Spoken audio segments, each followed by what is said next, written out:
The medical bay's sterile white walls reflected the pale glow of the healing pods that lined the room like metal coffins. Commander Zekthar of the Vorthak Empire sat motionless on the examination table, his four arms hanging limp at his sides. His chitinous exoskeleton, once a deep emerald that marked him as elite warrior caste, now bore ugly scars that would never fully heal. The left side of his face was a maze of surgical reconstruction where human plasma fire had nearly taken his head. Dr. Vexani approached with cautious steps, her medical scanner humming softly. She had treated many veterans of the human war, but none quite like Zekthar. The commander had been found floating in the wreckage of the dreadnought Eternal Glory, the sole survivor among a crew of 12,000. For 3 months, he had said nothing beyond his name, rank, and serial number. "Commander," she began gently, "the High Council has requested a full debriefing. They need to understand what happened at Terra Prime. You're the only witness we have." Zekthar's compound eyes focused on her with difficulty. When he spoke, his voice was a harsh rasp, damaged by the toxic atmosphere he had breathed during his escape. "Doctor, in all your years of treating soldiers, have you ever encountered a species that fights with such madness that it defies all military logic?" She settled into a chair across from him, her own people's natural blue skin seeming to pale in the artificial light. "Tell me what you saw, Commander." The Vorthak warrior was silent for a long moment, his mandibles clicking nervously. Finally, he began to speak, and his words carried the weight of absolute terror. "We called them the soft ones when we first received intelligence about their species. Pink, hairless creatures with no natural armor, no claws, no venom. They breathed a poisonous gas mixture that would kill most civilized species in minutes. Their bones were hollow like those of flying creatures, yet they were ground-bound. Every tactical analysis suggested they would be easy prey." Zekthar's primary hands clenched into fists. The High Command was so confident that they assigned only a single battle group to conquer their entire star system. 12 heavy cruisers for dreadnoughts and 300 fighter craft, against a species that had barely achieved faster-than-light travel. The intelligence reports showed their technology was primitive. Their weapons were based on chemical explosives and kinetic projectiles. No energy shields, no plasma weaponry, no quantum disruption fields. They piloted crude metal ships that burned fossil fuels to reach orbit. By every measure, they were centuries behind us. Dr. Vexani made notes on her datapad. But something went wrong. Wrong. Zekthar's laugh was bitter. "Doctor, wrong doesn't begin to describe what we encountered. When we dropped out of hyperspace at the edge of their system, our initial scans confirmed everything we expected. A small fleet of maybe 50 vessels, all of them tiny compared to our smallest destroyer. Their largest ship was roughly the size of our maintenance shuttles." He paused, his breathing becoming labored as the memory surfaced. Admiral Gorthan was pleased. He had hoped for sport, perhaps a few days of entertaining resistance before we claimed their worlds. Instead, he ordered a standard intimidation display. We powered up our primary weapons and transmitted the usual demand for surrender. Their response should have been our first warning. "What did they say?" the doctor asked. "Nothing," Zekthar replied. "They said absolutely nothing. No pleas for mercy, no attempts at negotiation, no offers of tribute. Complete radio silence. But their ships began moving toward us. All 50 of them, against our 300 craft and major ships. They should have been fleeing in every direction, but instead they formed up in some kind of formation we didn't recognize and accelerated directly at our battle line. The commander's secondary arms began to tremble slightly. Admiral Gorthan was amused. He ordered the fleet to hold position and let them approach. He wanted to demonstrate the futility of their resistance by destroying them with minimal effort. The humans opened fire first while still at extreme range. Their weapons were exactly what our intelligence said they would be: primitive chemical rockets and kinetic projectiles. The rounds bounced harmlessly off our energy shields or were destroyed by our point defense systems. Our gunners were laughing. Then, they did something that defied all tactical sense. Instead of maintaining formation and concentrating their fire, they split up. Each human ship went in a different direction, moving in patterns that seemed random. Our targeting computers couldn't establish a predictive lock because their movements followed no logical algorithm.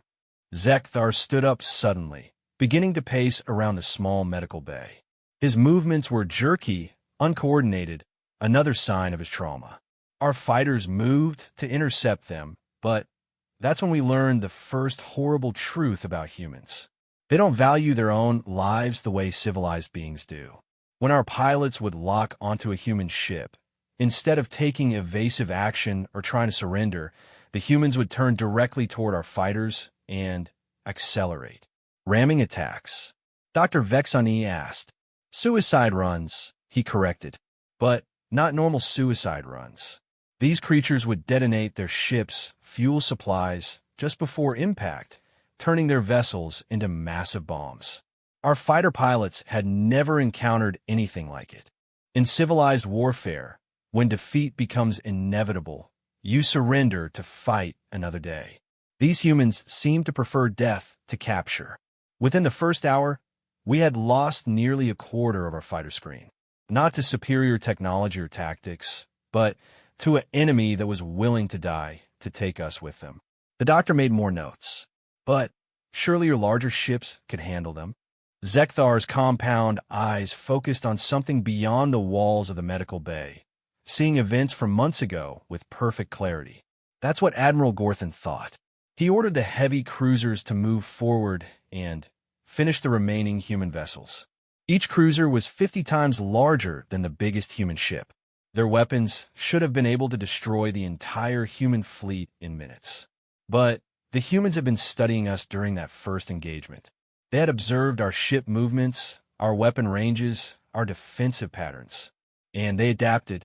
Adapted how? She asked. They began using their planet's gravity well against us. Instead of engaging us in open space, they retreated toward their homeworld, forcing us to follow if we wanted to finish them. Our ships were designed for deep space combat, with powerful engines, but limited maneuverability in strong gravity fields. The humans knew their own system intimately. They led us through asteroid fields, past space stations that had been rigged to explode, around gas giant moons that masked their heat signatures. They turned their entire star system into a weapon. Zekthar stopped pacing and gripped the back of a chair with enough force to leave dents in the metal. But that wasn't the worst part, Doctor. The worst part was when we finally reached their planet and saw what they had prepared for us. The entire surface of their world was covered in cities, billions of structures stretching from pole to pole. Our bombardment protocols called for destroying military installations first, then infrastructure, then population centers if necessary to force surrender. But on the human world, everything was a military installation. Every building, every vehicle, every civilian structure had been modified for war. They had turned their entire planet into a fortress. Dr. Vexani leaned forward. Surely they couldn't all have been soldiers? That's what we thought, Zekthar replied. Our intelligence suggested humans had a warrior caste like most civilized species, with the majority of the population being workers, breeders, and children. We expected to find military installations guarded by soldiers, with the non-combatants safely away from the fighting. Instead, when our drop ships reached the surface, we discovered that every human could fight. Every single one. Their elderly carried weapons. The young ones made explosives. Their workers had turned their factories into weapons production facilities. The commander's voice dropped to almost a whisper. They had no non-combatants, Doctor. None at all. I was part of the first wave that landed in one of their major cities. 2,000 of our finest soldiers, armed with plasma rifles and particle beam weapons. We expected to overwhelm the local defenders within hours. The moment our ships touched down, the humans opened fire from every direction. Not just from military positions, but from civilian buildings, underground tunnels, vehicles on their streets. Every window became a sniper's nest. Every doorway hid an enemy. Our tactical doctrine calls for establishing a secure perimeter, then advancing methodically to eliminate resistance. But there was no way to establish a perimeter when the entire city was shooting at us. Zekthar sat down heavily, his exoskeleton creaking under his own weight. The humans didn't fight like soldiers, Doctor. They fought like cornered animals. When we cleared a building, they would tunnel up from underneath and attack us from behind. When we destroyed their vehicles, they would emerge from the wreckage with handheld weapons and continue fighting even while dying. We had energy shields that could stop their bullets, but they learned to work around them. They would throw containers of flammable liquid at us, then ignite them with their chemical weapons. They dropped heavy objects from tall buildings. They used their primitive vehicles as battering rams. And they never stopped talking. Talking, Dr. Vexani asked. They had communication devices that let them coordinate across the entire battlefield. But they weren't just sharing tactical information. They were encouraging each other, sharing their positions, warning others about our movements. Every human in the city was part of one massive, unified organism. When we killed one of them, the others would become more aggressive, not less. In civilized warfare, casualties discourage the enemy and lead to eventual surrender. But every human death seemed to make the survivors fight harder. The commander's mandibles clicked rapidly, a sign of extreme agitation in his species. By the end of the first day, we had taken perhaps 6 city blocks out of thousands. We had lost 300 soldiers. Our equipment was damaged by their improvised explosives and chemical attacks. Our morale was shattered. But Admiral Gorthan was determined to show that the Vorthak Empire could not be defeated by primitives. He ordered orbital bombardment of the city centers, thinking that massive casualties would force the humans to surrender. Zekthar stood up again and moved to the small window of the medical bay, staring out at the peaceful space station beyond. The bombardment killed millions of them, Doctor. Entire sections of their cities were turned to glass by our plasma cannons. Any rational species would have sued for peace immediately. Instead, the remaining humans became even more dangerous. They stopped trying to hold territory and began what they called guerrilla warfare. Small groups would attack our positions, cause casualties, then disappear before we could respond. They sabotaged our supply lines, destroyed our equipment, and made it impossible for us to consolidate our gains. We had superior technology, superior numbers, and superior firepower. But the humans had something we had never encountered before. They were willing to sacrifice everything for victory. Not just their soldiers, but their entire civilization. The doctor set down her datapad. Commander, how long did the battle for their planet last? 17 days, he replied. 17 days of constant fighting against an enemy that refused to follow the rules of warfare. By the end, half our ground forces were dead or wounded. Our supply ships were being attacked by human vessels that seemed to appear out of nowhere. Our orbital positions were under constant bombardment from surface-based weapons that should have been destroyed days earlier. And then, the humans revealed their final surprise. What was that? Zekthar turned back to face her, and she could see the deep trauma in his compound eyes. They had weapons of mass destruction, Doctor. Not just a few warheads, but thousands of them. Enough to destroy their own planet several times over. And on the 17th day, they used them. Dr. Vexani felt a chill run through her system. They destroyed their own world? No, Zekthar replied. They used them against our orbital fleet. Somehow, impossibly, they had managed to retrofit their nuclear weapons for space combat. Missiles that could reach escape velocity and home in on our ships. Our energy shields were designed to stop directed energy weapons and kinetic projectiles, not massive nuclear explosions. The first wave of missiles took out 6 of our heavy cruisers. The second wave crippled 2 of our dreadnoughts. Admiral Gorthan finally understood what we were facing. These weren't civilized beings who could be conquered through superior force. They were a species that would literally destroy their own world rather than submit to occupation. The commander's voice became hollow, emotionless. He ordered a full retreat. The remaining ships of the battle group fled the human system as fast as their engines could carry them. But the humans weren't content to let us leave. What do you mean? Their faster-than-light technology was primitive, but they had numbers. While we were fighting for their planet, they had been building ships. Hundreds of them. Tiny vessels, barely larger than fighters, but equipped with those nuclear weapons of theirs. A swarm of human ships followed us out of their system and attacked us repeatedly during our retreat. They couldn't match our speed, but they didn't need to. Every time we stopped to repair damage or transfer wounded, they would appear and attack again. They hunted us across 3 star systems, Doctor. A broken, retreating fleet being stalked by creatures that should have been no threat to us at all. Zekthar slumped back into his chair, the weight of his memories almost too much to bear. The Eternal Glory was the last ship to escape human space. I was on the command deck when the final human attack came. They had only 12 ships left, but they coordinated their assault perfectly.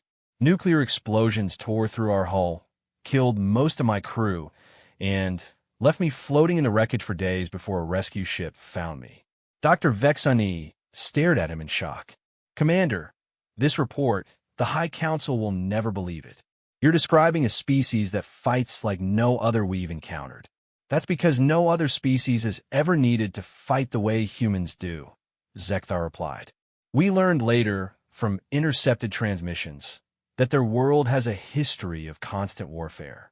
They have been fighting each other for their entire existence as a civilization. They have developed weapons, tactics, and strategies that are specifically designed to defeat enemies with superior technology and numbers. They're not a peaceful species that learned to fight, Doctor. They're a warrior species that learned to build starships. The commander stood up slowly, his movements careful and deliberate. The High Council wants to know what happened at Terra Prime. Tell them this. We attacked a species that views warfare not as a political tool, but as an art form. We thought we were conquering primitives, but we were actually attacking the most dangerous predators in the galaxy. And tell them one more thing, Zekthar added, moving toward the door of the medical bay. The humans didn't defeat us through superior technology or numbers. They defeated us because they were willing to pay any price for victory. Any price at all, including their own lives. As the commander left the medical bay, Dr. Vexani remained seated, staring at her notes in disbelief. She would have to compile this report for the High Council, but she knew they would demand more details, more evidence of the tactical and psychological capabilities of the human species. She made a note to schedule another session with Commander Zekthar. There was clearly much more to this story, and the implications for the Empire's future were staggering. If the humans were as dangerous as the commander suggested, then the Vorthak Empire might have awakened something far more threatening than anyone had imagined. Outside the medical bay window, the stars continued to shine with their cold, eternal light. But somewhere among those distant suns, a species of unprecedented ferocity was preparing for war. And for the first time in her life, Dr. Vexani felt truly afraid. 3 weeks had passed since Commander Zekthar's initial debriefing, and Dr. Vexani found herself dreading their scheduled sessions. The High Council had read her preliminary report with a mixture of disbelief and terror. Fleet Admiral Corvan himself had demanded additional details, particularly about human tactical capabilities and their psychological profile. The implications of Zekthar's account were shaking the very foundations of Vorthak military doctrine. Today, the commander appeared more composed, though the scars on his exoskeleton had begun to darken with age, creating a permanent reminder of his encounter with humanity. He had requested to conduct this session in the observation deck rather than the sterile medical bay, claiming he needed to see the stars while he spoke. Doctor, he began without preamble. In my previous account, I focused on the initial invasion. But you need to understand that what happened on Terra Prime was only the beginning of our education about human warfare. Dr. Vexani activated her recording device and settled into a chair beside him. Through the massive viewport, The Vorthak home system's twin suns cast an amber glow across the space station's hull. The High Council wants specifics about human tactics and technology, she said. Admiral Corvan believes your account may have been influenced by trauma and shock. Zekthar's mandibles clicked in what might have been amusement. Trauma and shock. Yes, Doctor, I suppose that's one way to describe watching everything you believed about warfare proven wrong. He gestured toward a star chart displayed on the wall. After our retreat from the human system, we thought we had escaped. Our fastest ships had outdistanced their pursuit, and we assumed they would be content to rebuild their devastated world. We underestimated their capacity for revenge. What happened next? Intelligence reports began filtering in from across the sector. Human ships had been spotted in systems we considered secure. Not the crude vessels we had faced at Terra Prime, but new designs that incorporated our own technology. The commander's primary hands clenched. They had salvaged wreckage from our destroyed vessels and reverse-engineered our systems. In a matter of months, they had advanced their technology by centuries. That's impossible, Dr. Vexani protested. Our quantum drive systems require decades of theoretical development and precision manufacturing. No species could simply copy them from debris. That's what our engineers said, Zekthar replied. They insisted that human brains were too primitive to understand our technology. They were wrong about that too. He stood and moved closer to the viewport, his reflection ghost-like in the transparent aluminum. The humans didn't try to understand our technology the way we do. They treated it like a puzzle to be solved through trial and error. While our scientists spend years developing theoretical frameworks, the humans simply built prototypes until something worked. They lost thousands of test pilots in experimental ships. Their shipyards destroyed themselves repeatedly in failed attempts to recreate our manufacturing processes. But they didn't stop. They treated each failure as a learning experience. Dr. Vexani made notes on her datapad. The Council's xenobiologists theorized that humans have an unusual tolerance for risk. Tolerance. Zekthar's laugh was bitter. Doctor, they don't just tolerate risk, they embrace it. They actively seek out danger because it makes them more effective fighters. I witnessed this firsthand during the Battle of Kepler Station. You were there. She looked up sharply. The reports said there were no survivors. I was part of a reconnaissance squadron sent to investigate human ship movements in the outer colonies. We thought we were tracking a small raiding force, maybe 10 or 12 vessels based on our sensor readings. The commander's secondary arms began to tremble slightly, the same nervous reaction she had observed during their first session. Kepler Station was a mining facility in an asteroid field, defended by a single light cruiser and a squadron of fighters. Standard protocol called for us to investigate, assess the threat, and call for reinforcements if necessary. When we arrived at the station, everything appeared normal. The human ships were nowhere to be seen, and the mining operation was continuing as usual. We should have been suspicious of how quiet everything was. What was wrong? The humans had learned to use our own technology against us in ways we had never considered. They had captured several of our stealth generators and modified them for their own ships.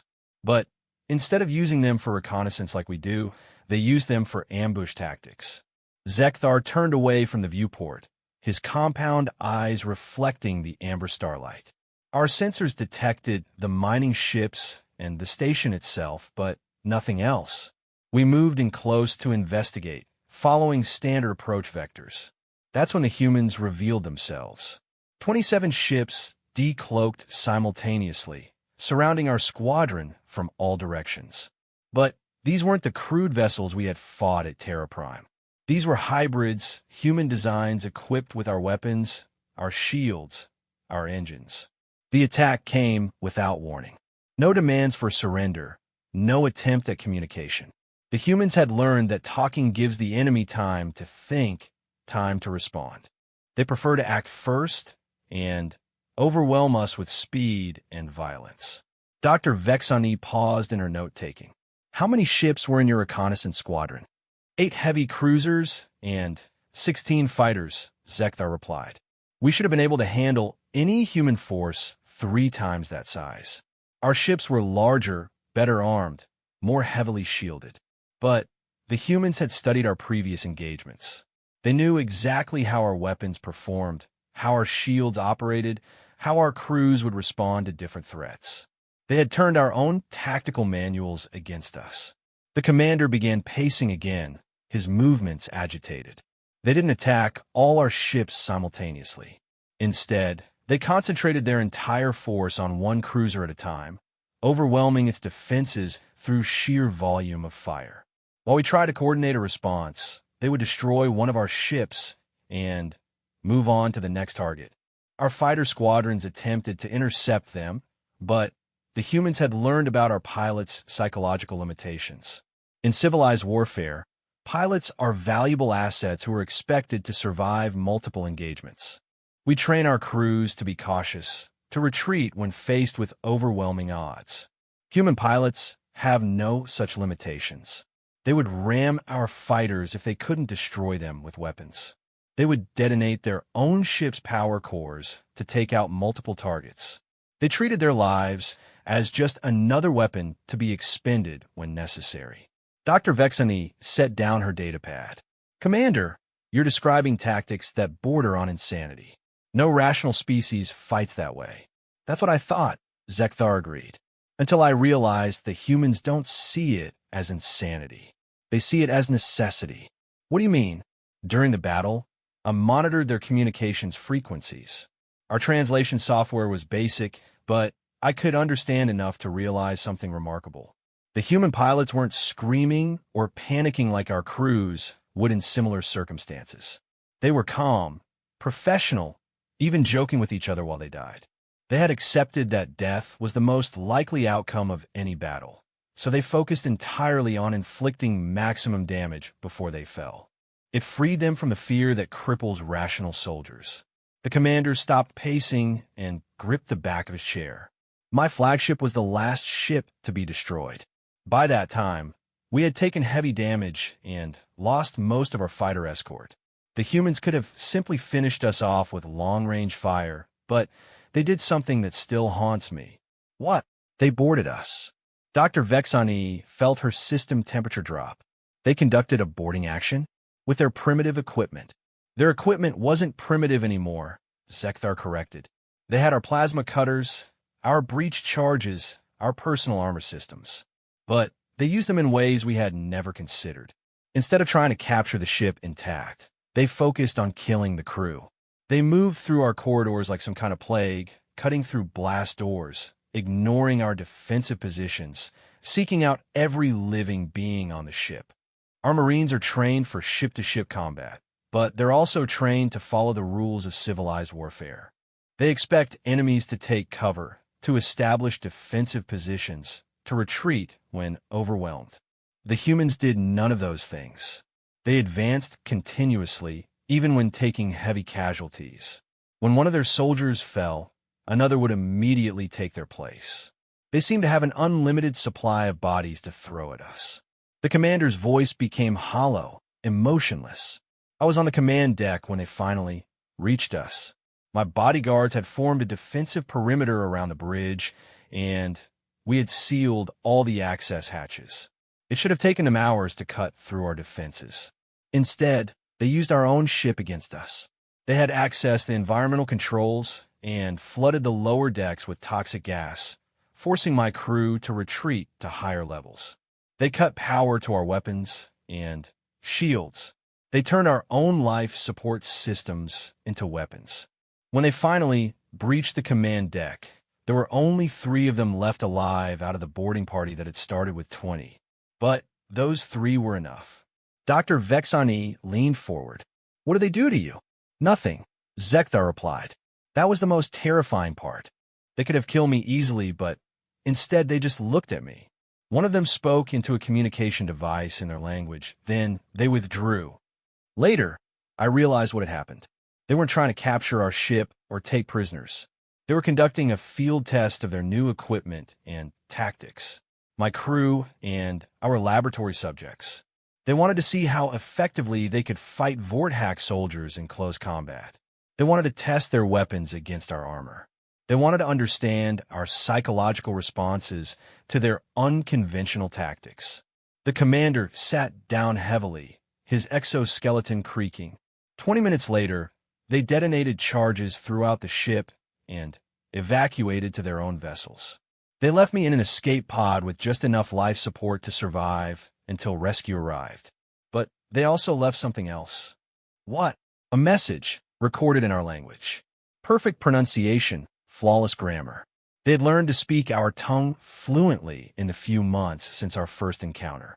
Zekthar reached into a storage compartment and produced a small recording device. I've never shared this with anyone, Doctor, but you need to hear what they said. He activated the device, and a human voice filled the observation deck.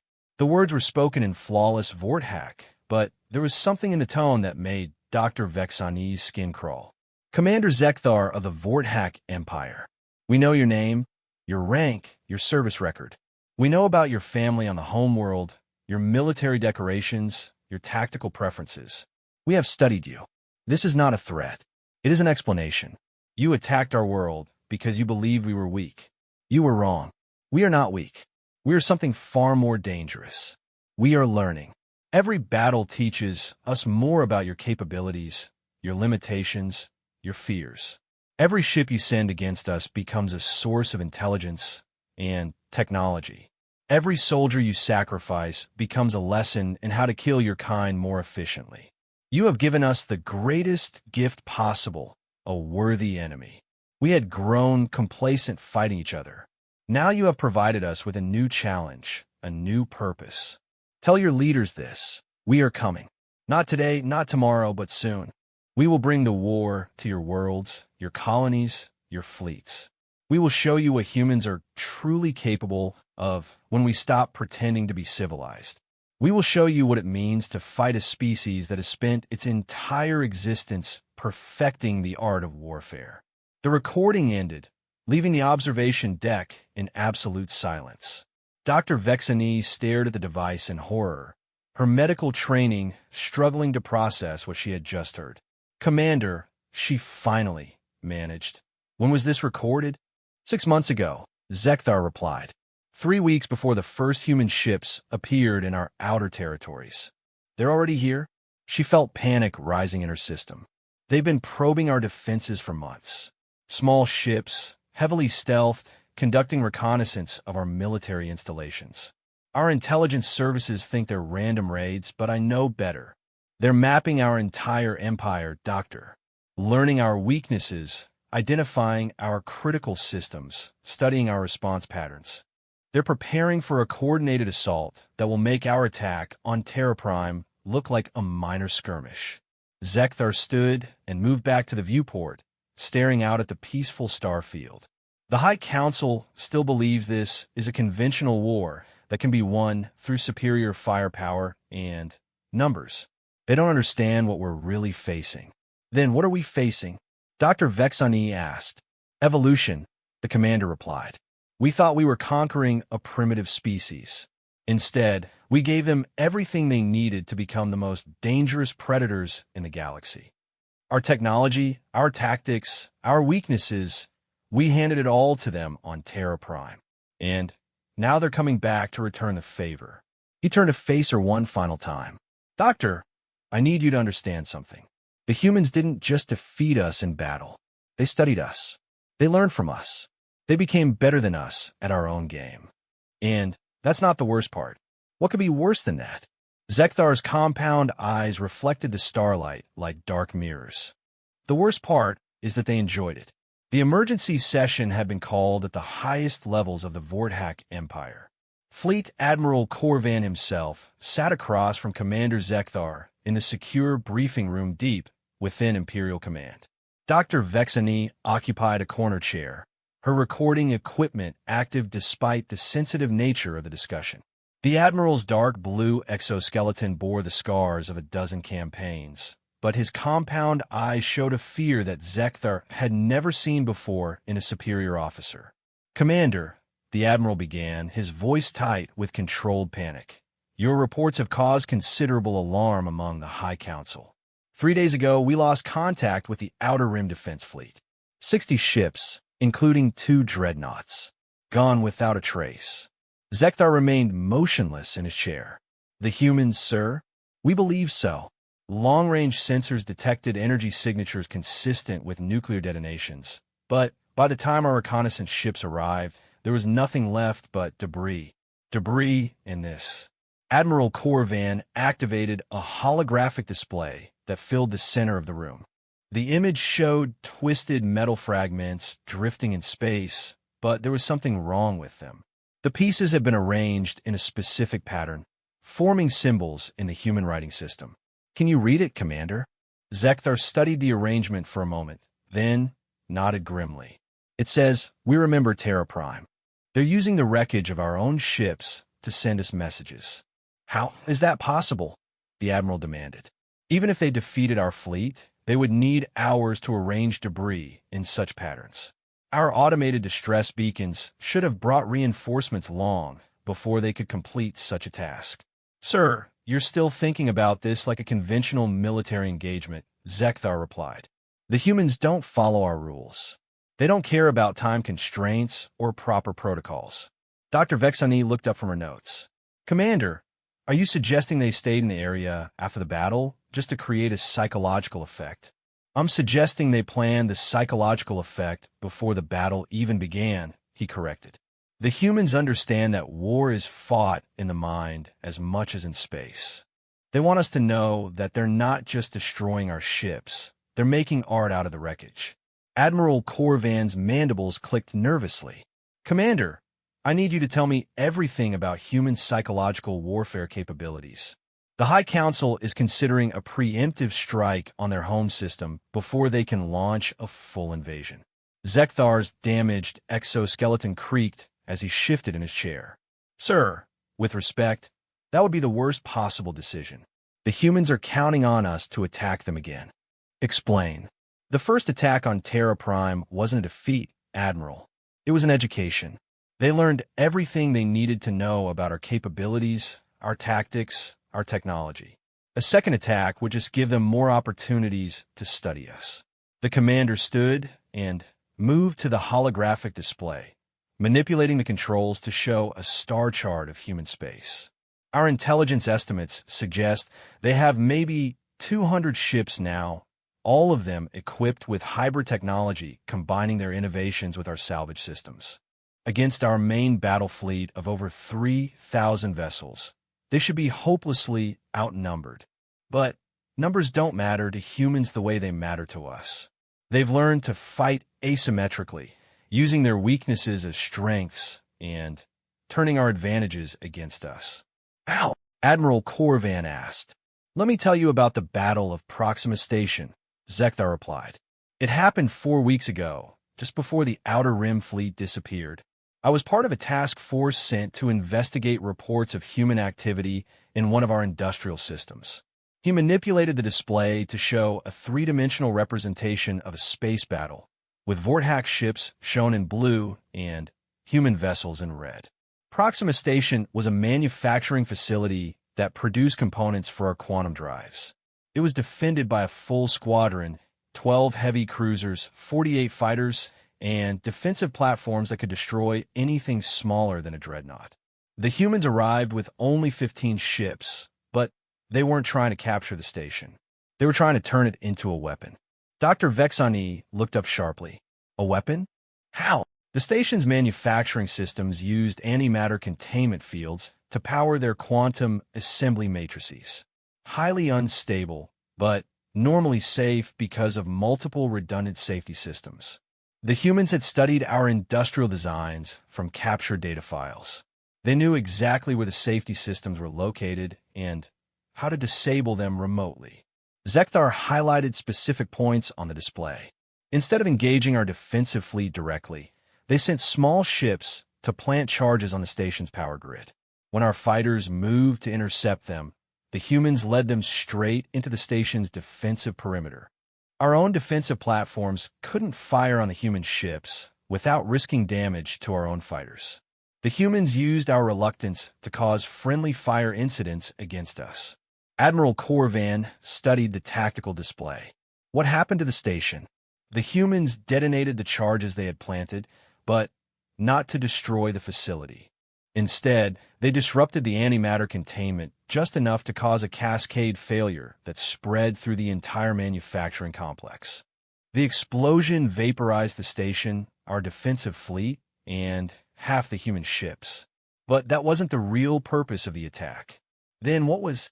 Zekthar manipulated the display to show the aftermath of the explosion.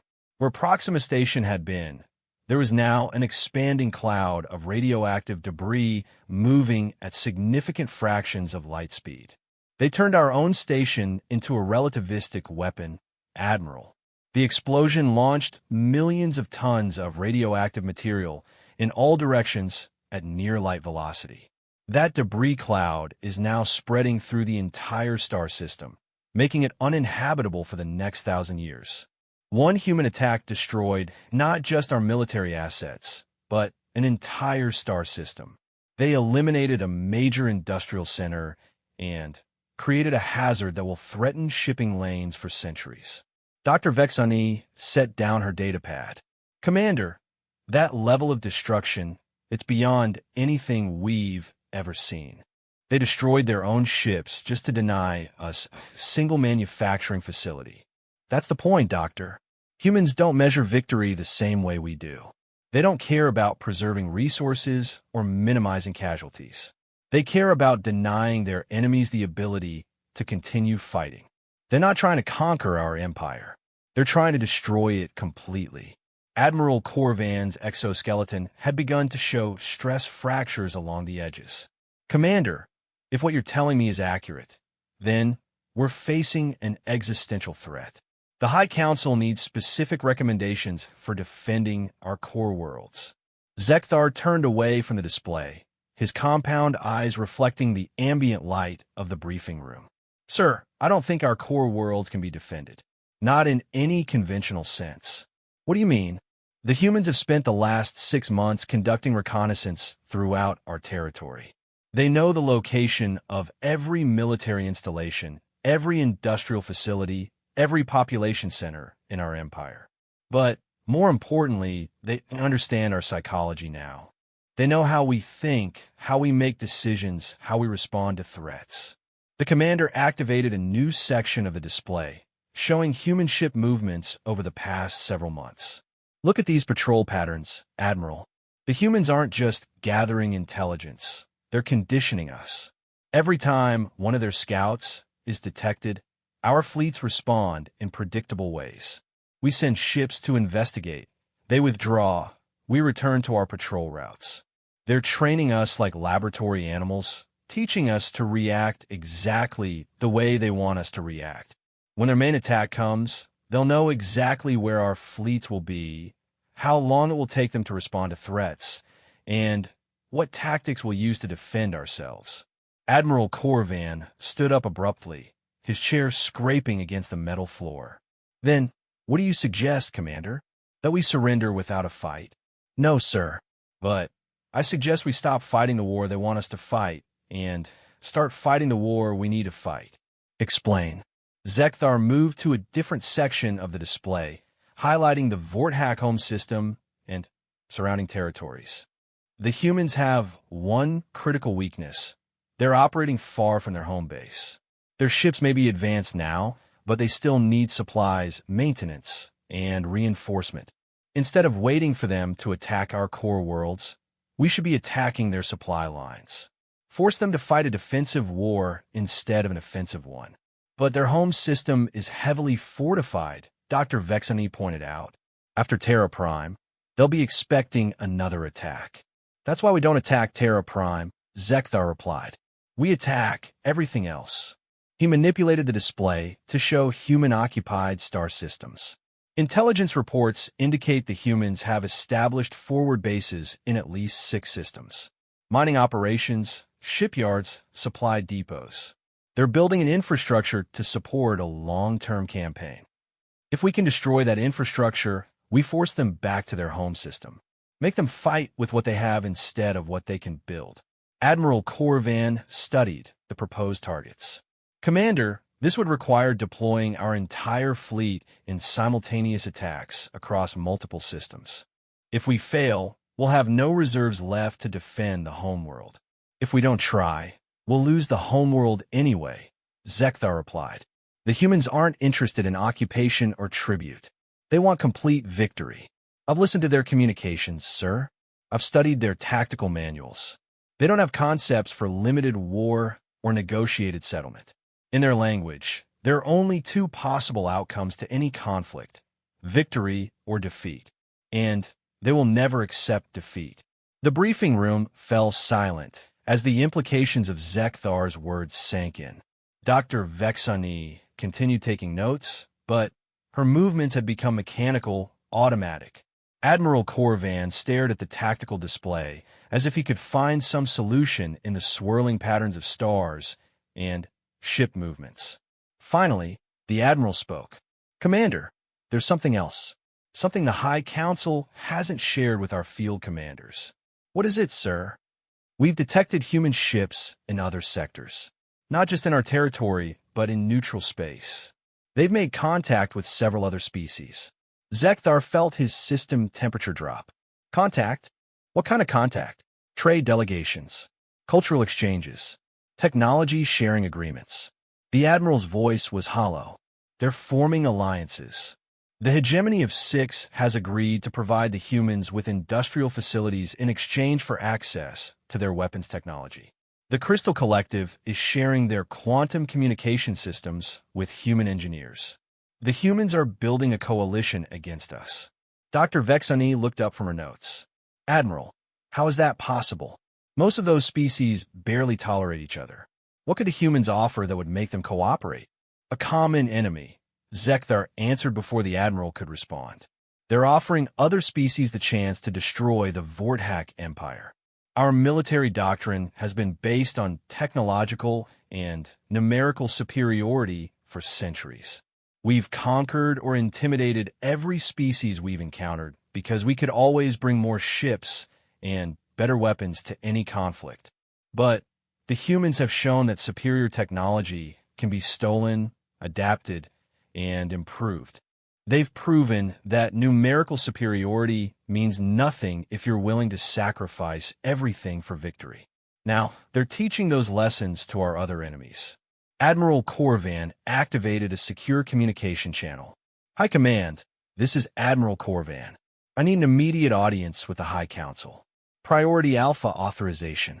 A response came within seconds. Admiral, the High Council is in emergency session. Report to chambers immediately. As the three of them prepare to leave the briefing room, Dr. Vexani gathered her recording equipment and notes. Commander, one final question. In your assessment, what would it take to achieve peace with the human species?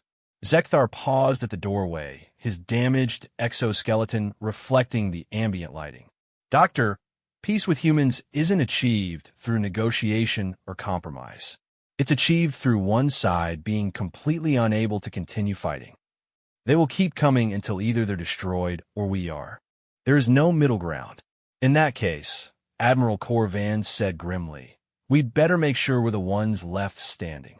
As they made their way through the corridors of Imperial Command toward the High Council chambers, Zekthar reflected on everything that had happened since that first fateful encounter at Terra Prime. The humans had transformed from a minor curiosity into an existential threat in less than a year. But perhaps most disturbing of all was the realization that they had enjoyed every moment of it. In the intercepted communications he had never shared with anyone, Zekthar had heard human soldiers laughing as they died. He had listened to their commanders discussing casualty reports with the same enthusiasm other species reserved for sporting events. The humans didn't just accept the costs of warfare, they embraced them. They had found their purpose in conflict, their identity in struggle against overwhelming odds. And now they had an entire galaxy to explore, full of new enemies to study, new challenges to overcome, new technologies to acquire and improve. The Vorthak Empire had awakened something ancient and terrible something that viewed the universe not as a place to be colonized or exploited, but as an endless series of battles to be fought and won. As they approached the High Council chambers, Zekthar could hear the heated discussions taking place behind the sealed doors. Military commanders arguing about fleet deployments, politicians debating diplomatic solutions, scientists proposing new weapon systems. All of them still thinking about the humans as just another enemy to be defeated through conventional means. None of them understanding that they were facing a species that had spent its entire evolutionary history preparing for this moment. The doors to the chambers opened, revealing the assembled leadership of the Vorthak Empire. 12 council members representing different castes and territories, all of them looking to Admiral Corvan and Commander Zekthar for answers that didn't exist. Honorable counselors, Admiral Corvan began, we have a problem that goes far beyond military tactics or technological capabilities. We are at war with a species that views conflict not as a means to an end, but as an end in itself. And they are very, very good at it. As Zekthar prepared to give his final testimony to the High Council, he realized that this might be the last time he would speak as a representative of the Vorthak Empire. The humans were coming, and when they arrived, everything would change. The only question was whether there would be anyone left to remember what the Empire had been before it encountered the species that called themselves human. Outside the council chambers, the stars continued their eternal dance, cold and distant and uncaring. But somewhere among those points of light, ships were moving through the darkness, carrying crews that sang as they sailed toward war. The humans were coming home.